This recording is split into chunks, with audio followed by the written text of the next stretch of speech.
Les Misérables, le chef-d'œuvre de Victor Hugo sur la Une. Une pléiade d'artistes exceptionnels. Lino Ventura, Jean Carmé, Christiane Jean, Michel Bouquet, Evelyne Bouix.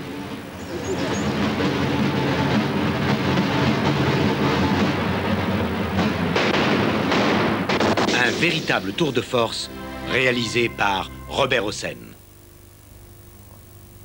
Demain soir sur la Une. J'espère que vous venez de passer un bon moment avec notre cher Fernandel. En tout cas, un film que l'on a plaisir à voir ou à revoir. C'était Le Grand Chef d'Henri Verneuil. Dans un petit moment, à 15h40, nous avons rendez-vous avec Gilles Schneider pour de nouvelles énigmes du bout du monde. C'est une équipe de garçons que nous allons retrouver qui va nous emmener dans des paysages tous plus beaux les uns que les autres pour encore d'autres aventures, un nouveau suspense et d'autres énigmes, bien entendu. Mais pour l'instant, un premier suspense, le premier de l'après-midi, avec la course du quartet en direct d'Évry, commenté par André Théron. Je crois savoir qu'il y a toujours 24 partants dans le prix d'Épernon, un handicap de 1800 mètres, mais je préfère laisser le soin à notre spécialiste maison de vous commenter l'événement de l'après-midi. Le quartet, c'est sur la Une.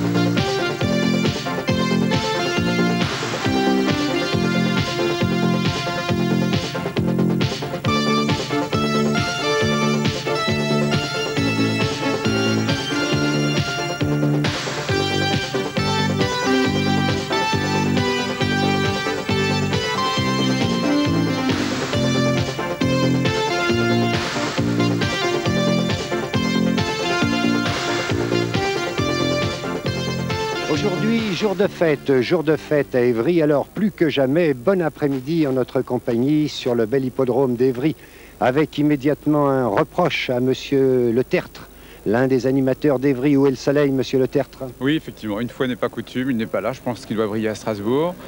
Mais le public est venu quand même en grand nombre. Oui, ce n'est pas une excuse. Nous vous donnons un dernier sursis pour samedi prochain. Vous nous en parlez. Je suis sûr qu'il sera là samedi. Bien, nous prenons bonne note. Nous avons également avec nous un pronostiqueur de talent. Il s'appelle Nelson Cazal. Il nous parlera tout à l'heure de ses succès. Ah, tout à l'heure, Nelson? Tout à l'heure. Bien.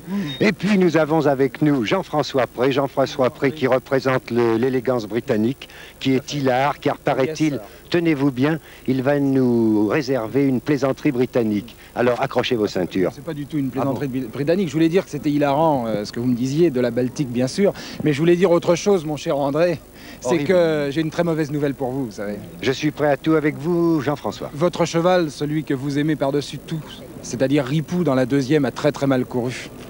Jean-François, vous vous installez immédiatement derrière ce poste, oui, où vous allez essayer de nous dire des choses sensées avec le commentaire de la première course. Allez-y. Le prix de la Croissonnais. Le prix de la Croissonnais, alors que vous voyez les chevaux et ben voilà, il est parti ce prix de la Croissonnais et nous sommes sous le commandement de John Hawkwood qui représente l'écurie Fellows. En seconde position, Casaque Rouge, c'est le favori de la course, à savoir Gotardo.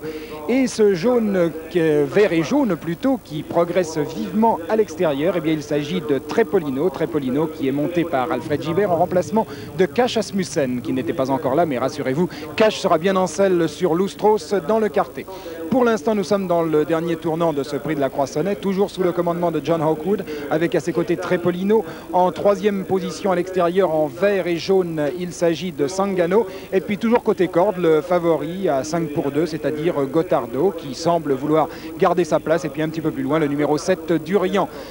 Et nous allons maintenant aborder l'entrée de la ligne droite. Toujours John Hawkwood et Trepolino. Sangano est là. Gotardo essaye de venir le long de la corde, ainsi que Durian, qui n'est pas très heureux, mais qui maintenant a le passage et n'a apparemment pas les ressources nécessaires pour en profiter. À mi-ligne droite, eh bien, regardez ce cheval dont le jockey Alfred Gibert, je vous le rappelle, porte une casaque jaune. Il va véritablement tout seul, Trepolino.